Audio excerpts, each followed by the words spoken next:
Welcome to Libraryish, the podcast that tells you everything you didn't know you needed to know about libraries. I'm Tracy. And I'm January. And this episode, we're celebrating National Library Week 2025 by debunking some of the biggest myths about libraries. That's right. From do you really have to whisper to aren't all libraries just for kids? We have heard it all. Oh my goodness. So grab your book bag and your curiosity because we're about to debunk, decode, and demystify what libraries are really all about. Let's go.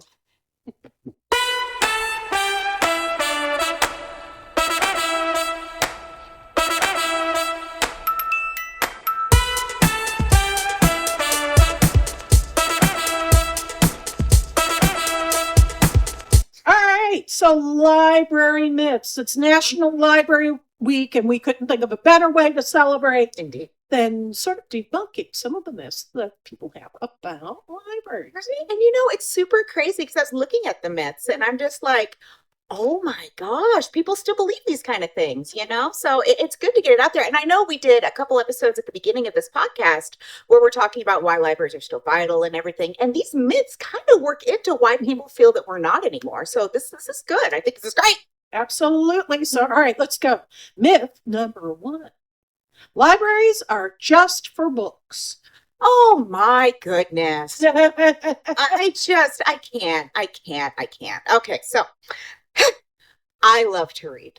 I love it. It's my favorite hobby. I consider myself a reader, and if you took my ability to read, you would take my ability to breathe. It would just be equal. I'd be like, oh, it's super potato. It would be bad times. Yes.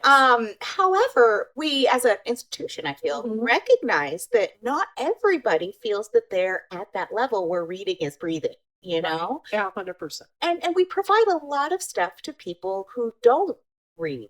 We have programs that are very interactive for kiddos all the way through adults. We have items for checkout that aren't just books. I mean, not to mention our DVDs that we offer as far as physical items.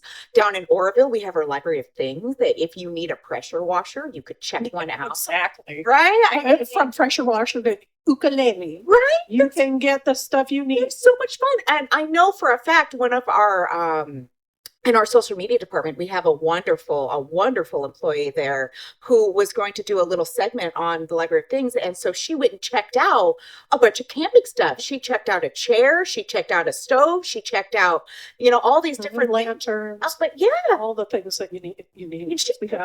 We have baking pans. We have that Library of Things. If you haven't checked our catalog, which is available online, you can just go to our website. You can see the list of everything we have. We have a telescope. It's incredible what we offer, and we definitely recommend you check it out. You do have to do it. It's exclusively at the Oroville branch. You have to pick up there, and you have to drop your stuff back off there, but it's well worth it. Yeah, see, a lot of the things are really big and they don't fit in our little book bins. So we can't take them from branch to branch, unfortunately. I can't even imagine the gentleman that comes by and picks up everything, him having to move a shovel or a power washer or any of that stuff. No. So it has to be picked up and dropped off in Orville.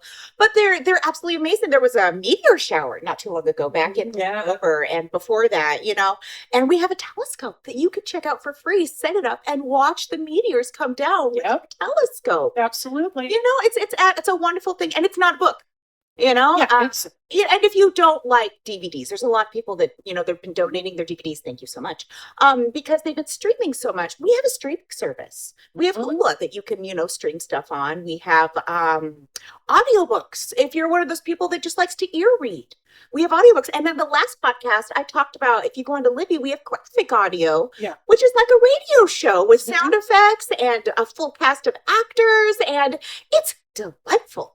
And if you haven't, gotten a chance to do that, it is addicting. Absolutely. It's so good. And if you don't have devices to be able to take advantage of the e-services we offer, like the e-books, e-audio, all those things, the graphic novels that are on Hoopla, extensive collection of graphic novels on Hoopla, you can come and we check out devices through our Access to Technology program. So you can check out an iPad. You can check out a hotspot if you want to view streaming services. We offer so much. We also have public access to Wi-Fi. We have public computers. So if you need to print out your boarding pass for a flight, you can come and do it here. Anything you can possibly imagine, we offer. So saying that we're just books is just, it just means you haven't been to a library in a while. So you should probably come in. Yeah. I was just thinking about this yesterday, back when I was doing my undergrad in Chico, which is a handful of years ago. Just two. Anyway. But they had because I was poor, I had to go to the library and I had to get myself a textbook my teacher put on reserve for us poor folk. And I would go to the Xerox machine and I would make copies of the textbook, and it was 10 cents a page. And that's back a few years ago. And, inflation has gone up since then. And, I can't think of any other place that you can get a printed page for 10 cents a page. Yep. And honestly, we don't make a profit on that, FYI. It's not like retail wholesale where we get it for 10 cents and then we charge you 50 to make a profit. No, all our photocopies, our printable pages are 10 cents for black and white, then 50 for color. Because that's what the company that uses the printer, that owns the printer, because we don't own the printer, that's the company, that's what they charge. And so that's all you pay. It's not, we're going to make a profit. I'm going to build my yacht. It's going to be great. It's not like that at all. We don't. No dancing over the photocopy. We're not making it rain with all the profits that we're doing here. It's not like that. It is just, and that's a lot of what we do here is public services. They don't just, books are a big part of it because books are awesome, but they don't just involve books. Yeah, no, absolutely not. So I think that one is fairly busted. Yes, Mythbusting.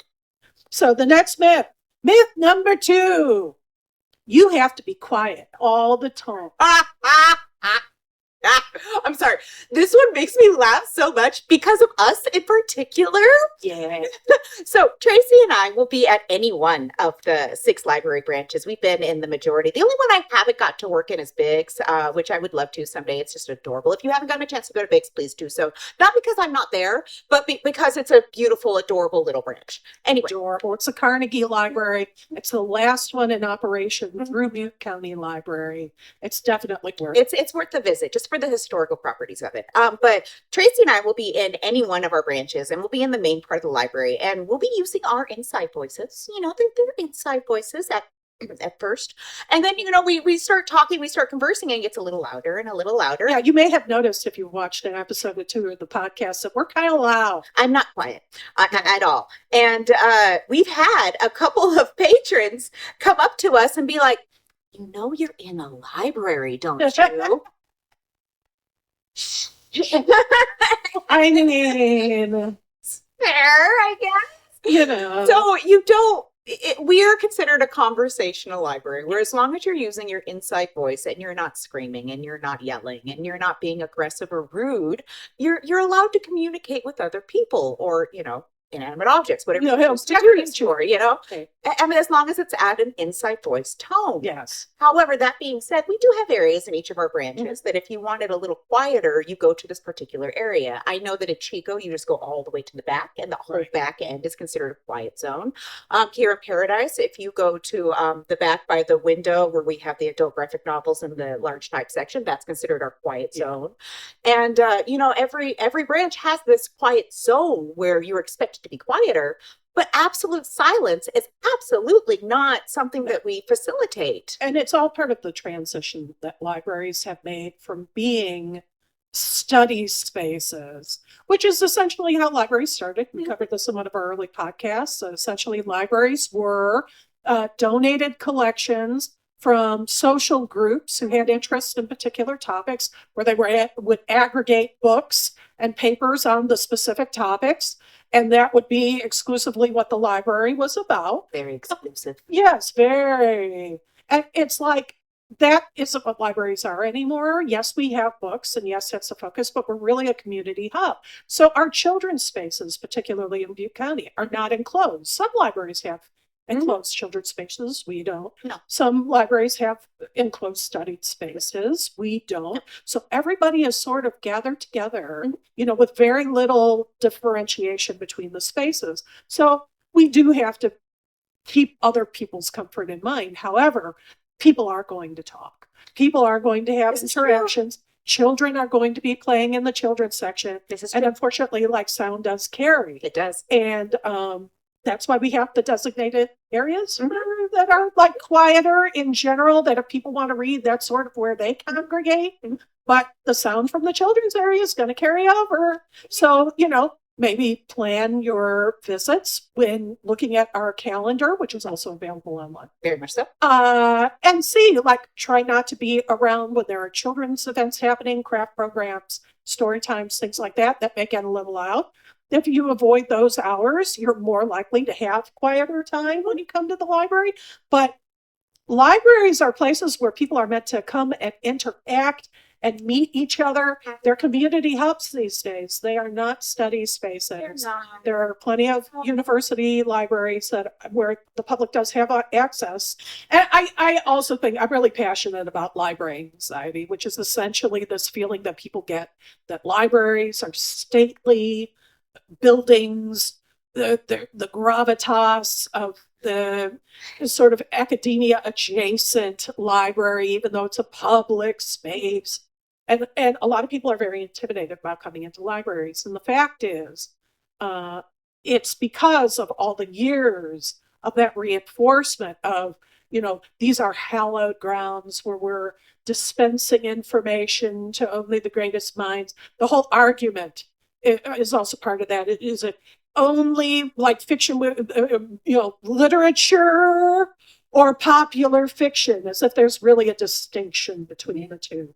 And those days are over. Libraries are places we want you to be comfortable coming in. We want you to be yourself. We want you to be able to explore the shelves and read what you like to read. If you are interested in reading something and it's not on our shelf, you can make a purchase suggestion so that we can actually get in the things that you like to read. We're not here to uphold some sort of imaginary standard or to uphold some standard for some imaginary few. We're here for you. This is your space. It's so funny. I love the people that come up and they assume because I work in a library, I must be a certain way. I must be reading the very intellectual novels, and I must be, with my nose up, and I must be, a very high intellectual. And I'm like, I'm not very smart. I disappoint those people so quickly, and it's such a joy. Yeah, it's lovely. Well, I think that myth is busted. All right, so let's move on now to myth number 3. I think this is a very good sort of transition that librarians just sit around and read all day. Do you sit around and read very smut all day? God, I wish I could. Oh no, she doesn't read very smut all day. See, the problem with this myth is that people don't see what we do behind the scenes. Right. And they don't see how the sausage is made. Oh, no. And I understand no one wants to know how the sausage is made, but at the same time, you kind of got to understand that there's a lot that goes into running a library, even at the lower levels. Like, because I'm a library assistant. I'm not a librarian, nor am I a manager, nor am I an assistant director, nor am I a director. But there's a lot that goes into running the library that y'all just don't see. When it comes to just the books that come in, we have to make sure they go to the right person, they go to the right library. We have to check them in. We have to process them when they come in. If there's someone in tech services, they have to get the books from the retailer and make them ready to go out to you guys. We have to do programming, which is, I say half, but it's a lot of fun. If it's kids programming, it's activities that we do with them. Story times take a lot behind them, a lot of planning, a lot of prepping, a lot of, we have a lot to of gather expertise. Right. And we have to gather materials, and a lot of stuff goes into it. I wish I had time to sit and read. It would be fantastic, but we don't. And honestly, we try very hard to prioritize at each one of our branches. We try to prioritize the needs of our clientele, the needs of our patrons. And if I'm sitting at the front reading a book and you come up to me and I'm like, psh, hold on, that's like your kid, just one more page. Just one more page and I'll go to bed. Just one more chapter and then I'll help you. Just one more page and I'll renew your book. No, none of us are like that. We prioritize. We don't have time to be No, like that. we don't. Honestly, there's so much stuff that we're doing. The grants that are being writing, the grants that are being enacted, the programs that are being planned, the programs that are being facilitated, the books that are being processed, the books that are being sent out. That just basic stuff. Yeah. I mean, when you think about it, like to put it in perspective of what other businesses do, we do customer service.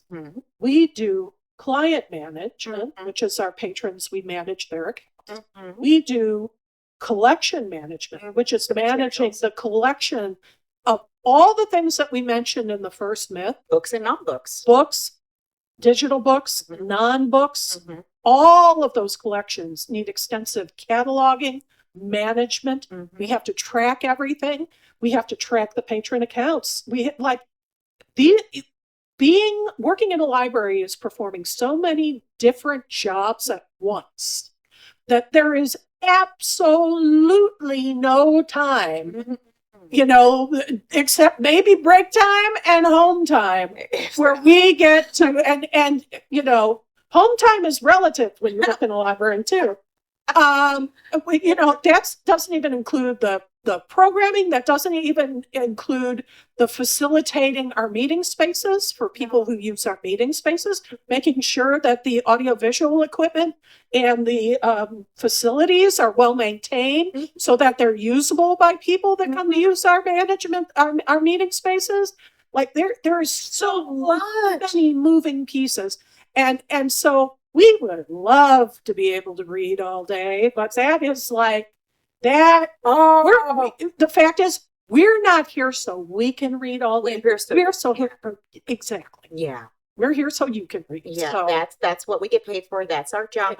We're here for you. And honestly, if y'all got a suggestion of what you would like to see in the library, whether it be a material or a program or anything, you're welcome to give us that suggestion. I mean, you can leave it on the website. You could fill out a feedback form.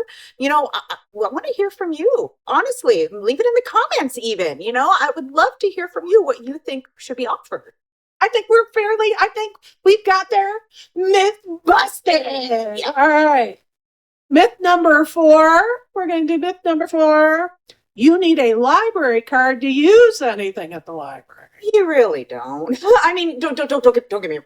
A library card is extraordinarily beneficial, and you can access so much more with one, and it costs the low price of for free. So it's a good thing to have. Now, is it necessary? Absolutely not. Absolutely not. No. There's so many services that you can utilize at the library without one. 100%. And I think that kind of goes along with this. Another myth that's sort of attached to this is that libraries require membership or membership fees. And the fact is, this isn't like Private. Barnes and Noble where you get the little member card and a library card is 100% free. Everything that we offer you is inclusive within the library card. However, there are many services that we offer that where a library card is not required at all, including the public computers and access to that. Printing, it's not required. Photocopying, it's not required. Coming in and using our Wi-Fi, if you bring your own laptop because you want an office away from home or away from work, instead of going to some coffee shop that shall remain nameless, that you might go and, have to spend money at, because a lot of them are requiring that now, you can go to your local library and you could just set up your little shop and do it. All day. We have somebody in Chico that comes in and they have a full audio setup and a keyboard, and they record music at Chico because it's a quiet space, it's accessible, they have room to work. I've seen this person you're talking about. It's amazing because they have headphones plugged into the keyboard and they just sit there and they play and they just relax there, and no one's going to come and bug you. Absolutely. I mean, unless you're eating, in which case we might bug you. Yeah, because it's books. It's not a lot. But it's just you're welcome to do this without a library card. You're welcome to participate in the programs without a library card. I know in Chico, there's the Ugly Art Club that the Max runs, and it's a fantastic experience. And they do new art. It's once a month, and you just have to drop in. And all the supplies are included. You don't have to bring anything with you, not a brush, not a pencil, no paint, nothing. You don't pay anything for it. I No. know there's a couple of organizations that will do things like this, and they'll be like, okay, it's $50 a person, Yeah. materials, it's Oh, yeah. and we don't do that. We No. just we gather everything, and then you come and you get to experience this, and you don't need a library card to do so. The only reason you would ever need a library card is if you wanted to take anything home. So if you want to take a book home, if you want to take an iPad home, if you want to take a hotspot home, then you would most definitely need a library card, because we're hoping that stuff comes back, but I mean, just to come and hang out and do a program and use the computer and print some paper and use our Wi-Fi. And free. you can With no come and read. Oh yeah, there's that, huh? I mean, a lot of people right now, there's a very popular thing that's happening in some places, and we may even start them coming fall. Like we are we've gotten new hours. Yes, absolutely. I know. So we've gotten new hours. So Exciting. all of our branches, except for Biggs, are now open 5 days a week. Chico's up at 6. Yeah, and everybody's so excited. Nobody's more excited than we are. Oh my God. But you're more than welcome. There are a lot of places and people that are doing silent book clubs in like commercial spaces. Mhm. The library is available. You can check our website for the schedules, Mhm. and you come and read and check what we have on the shelves and see what we have. If you have DIY projects, you can come in, look for a book that can help you, and take a photocopy of the pages and bring it home with you so you can do that. That's a very good point. Yes. I didn't even think about DIYs. But in addition, I wanted to talk about if you are a weak reader, like you don't read as an adult, Yes. you don't read because you never really learned and you never really practiced and you don't feel comfortable with it because your ability is so weak. Or maybe you came over here speaking a different language Yes. and you're just kind of learning English and you want to get better, but you don't know how and you're kind of scared to ask anyone. 100%. We have, and you do not need a library card for this, we have a program through our literacy department where the wonderful literacy manager, she's amazing. I love Chelsea's so Chelsea. great. She's so good. You would contact them and then she would pair you with a tutor who would meet with you on a one-on-one basis to assist you. And these are trained tutors. These aren't just, Yeah. I had some free time and I thought I'd come in here to waste some with you and your people. No, these are trained people that they'll pair you with and they will assist you in either helping you with your English skills or helping you learn how to read for free with no need for a library card and completely non-judgmental. No one's going to make fun of you for this. We will all admire you greatly for it.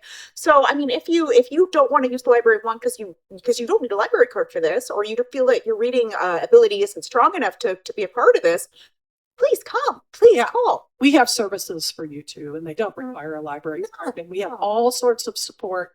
Again, check the website. Mhm. There's all kinds of support that we can offer, Mhm. and none of it, very little. I think you said it best when you're like, unless you want to take something home. Yes, if you want to take something home, you will need a library card, but to participate in anything, access to technology classes, reading classes, Mhm. programs for kids or adults, book clubs, you don't need a library card for any of this. Nope, not for one Please. thing. Come and say hi. Yes, absolutely. So I think we got another myth that's been busted.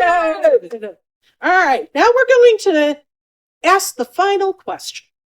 And this is kind of a little bit of a more heavy one that we've dealt before, but I think, we both think that it's actually important to Yes. address. And that is that libraries are government run, so they must be political. Political. Okay, so especially nowadays, everybody's political. Everybody has a political opinion, and I love that. I do 100%. I feel that you should be active in your government and what's happening. Participation is Yes. so important. 100%. Now, when we consider the library, you have to understand that library employees county employees are 100% neutral.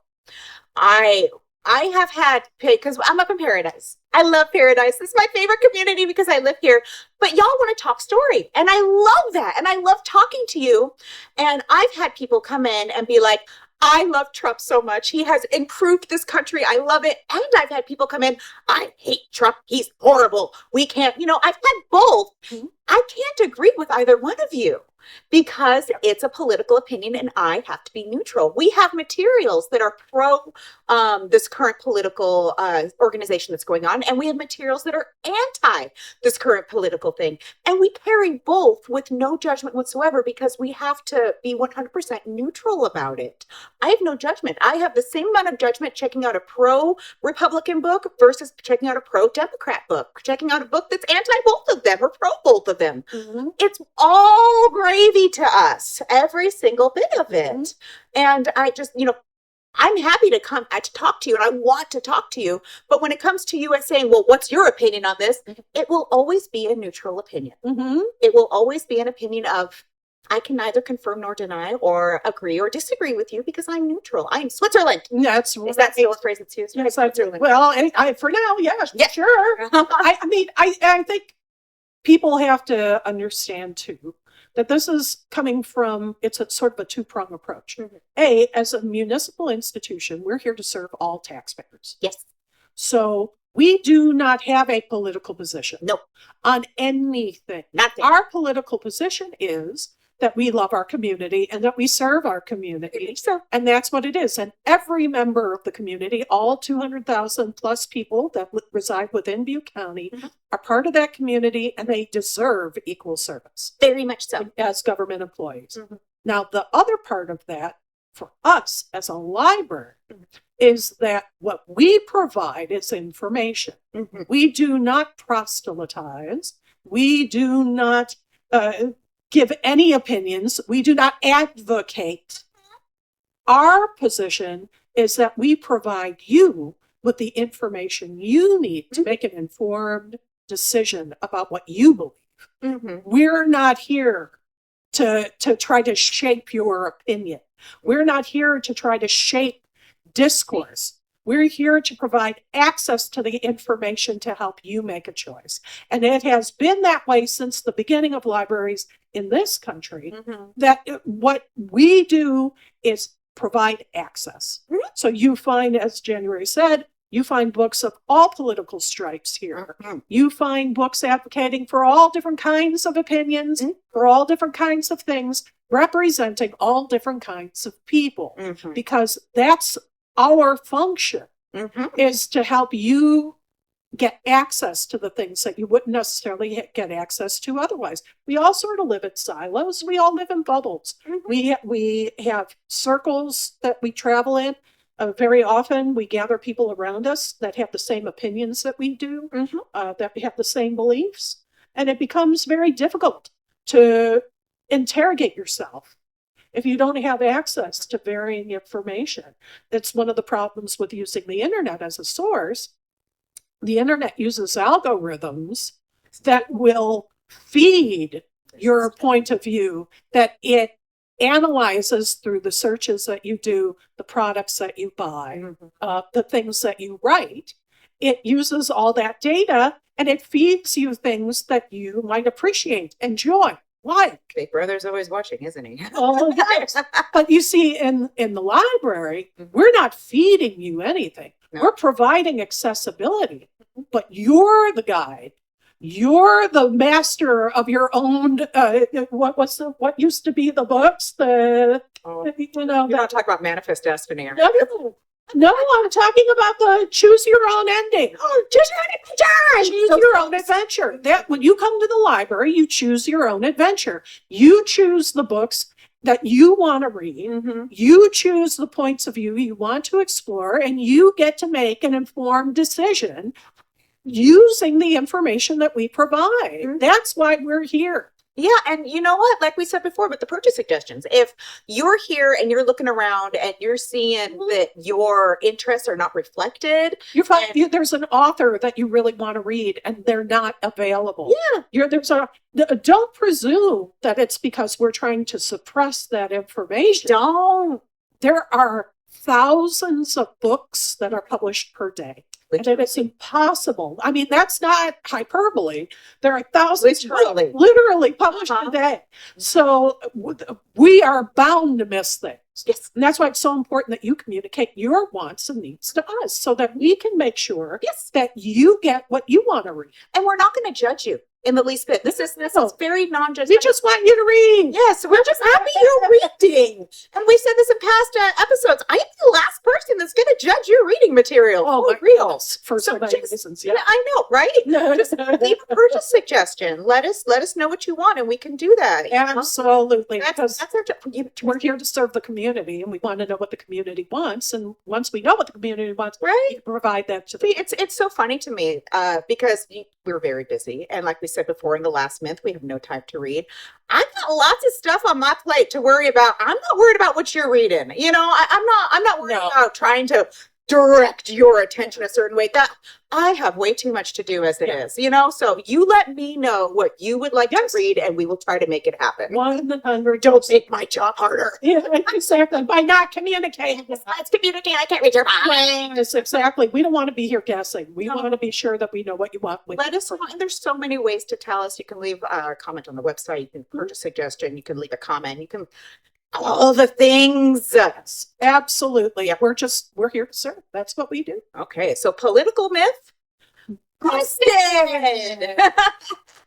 And that's a wrap on our library myth busting extravaganza. If you learned something new today, or if we busted a myth you used to believe, share this episode with a friend and help us spread the library love. And hey, it's National Library Week, the perfect time to visit your local branch and see what your library can really do. Mhm.